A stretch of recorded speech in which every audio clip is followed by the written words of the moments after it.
Salam jemaat GKR Camanik yang dikasih Tuhan, jumpa lagi dengan saya di Apa Kata Firman Tuhan pada hari ini.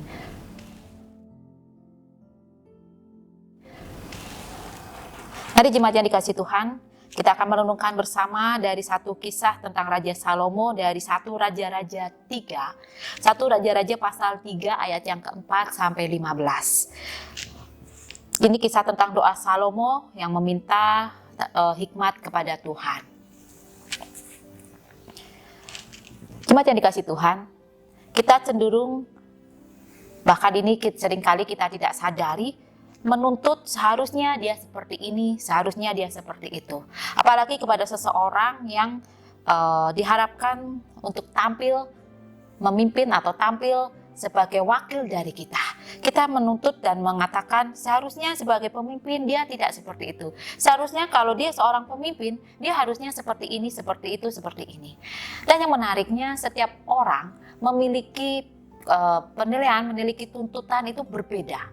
Bayangkan jika satu orang pemimpin menghadapi kelompok yang berisi 10 orang saja. Berarti ada 10 orang tuntutan, ada 10 tuntutan yang mengarah kepada dia untuk menjadi seorang pemimpin yang sesuai dengan apa yang mereka harapkan.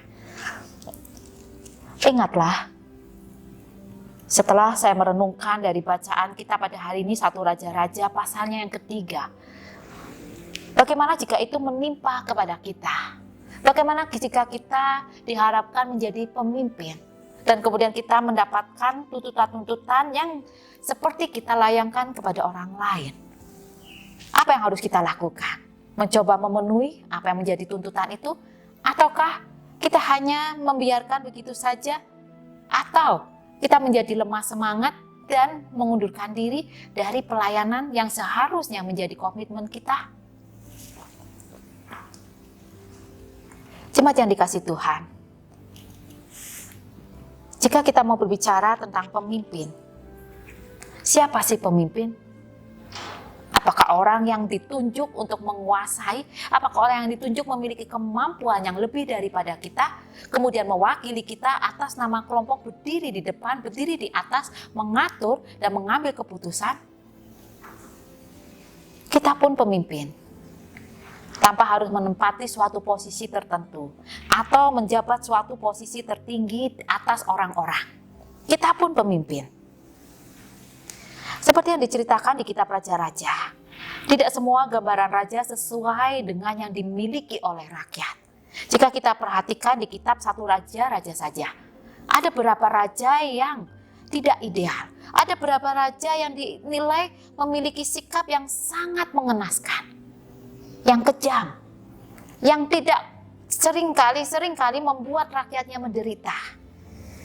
Padahal tentu rakyat mengharapkan raja yang bijak, baik hati, tegas, yang mau peduli, yang mau bekerja keras atas rakyat, tidak hanya mementingkan diri sendiri. Tetapi apa realitanya? Banyak raja-raja yang ditemukan tidak memiliki karakter sesuai dengan yang seharusnya menjadi seorang penguasa orang banyak pada saat itu.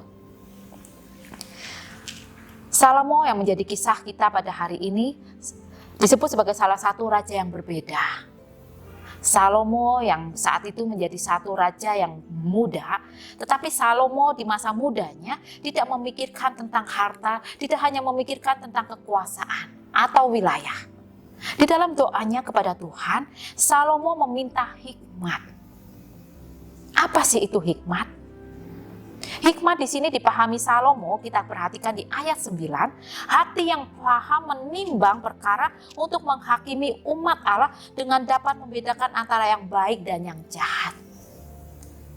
Apakah Salomo tidak bisa membedakan yang baik dan yang jahat?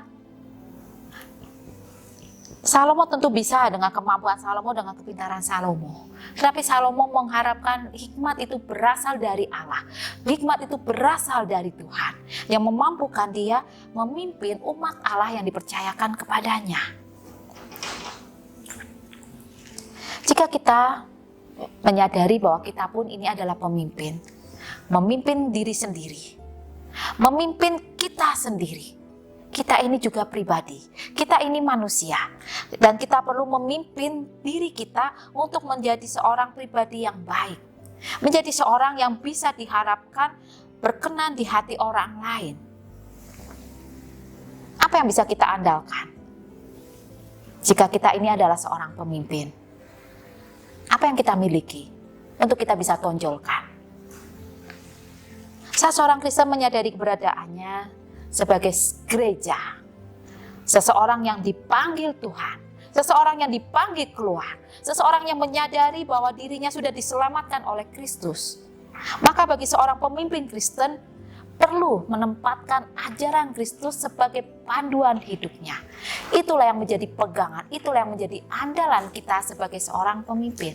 Bukan apa yang kita miliki dalam hal pengetahuan, kepandaian, pendidikan, harta benda, nama baik. Tetapi kita bisa mengandalkan ajaran Kristus, mengandalkan Kristus sebagai hikmat kita. Itu yang perlu kita andalkan untuk menjadi seorang pemimpin yang baik. Bagaimana hal itu bisa didapatkan? Kita bisa mendapatkan hikmat dari Kristus di saat kita memiliki relasi yang dekat dengan Kristus. Bagaimana kita bisa memiliki relasi dekat dengan Kristus?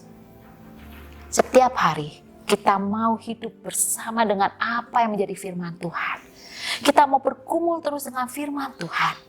Tidak hanya menjadikan firman Tuhan hanya sebagai bagian dari khotbah yang wajib kita dengar dari rangkaian ibadah, tapi menjadikan firman Tuhan itu sebagai bagian hidup yang mau kita jadikan relasi intim dengan Tuhan.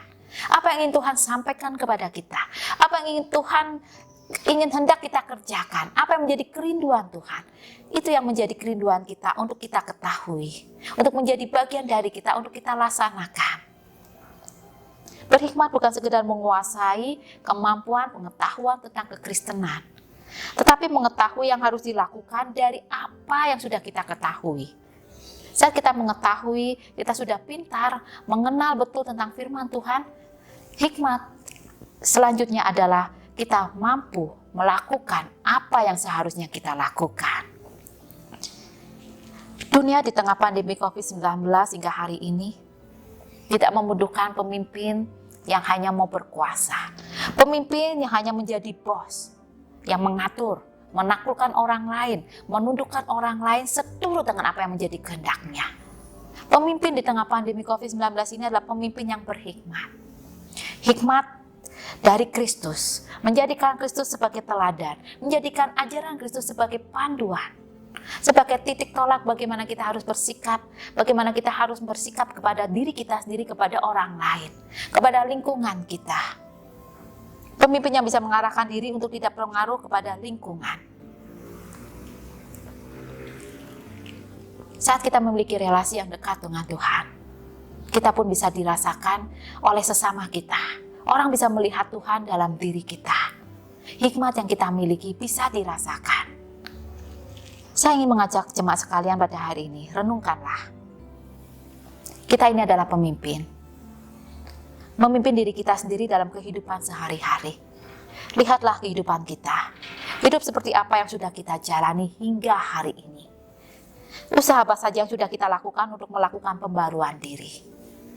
Coba perhatikan. Dalam kehidupan kita, ada di mana Kristus? Ada dalam diri kita? Atau kita masih tempatkan di luar dari kehidupan kita? Kita tempatkan Kristus hanya saat kita butuhkan? Ada di mana Kristus dalam kehidupan kita? Apakah kita bisa memberikan bukti bahwa kita memiliki relasi yang dekat dengan Kristus?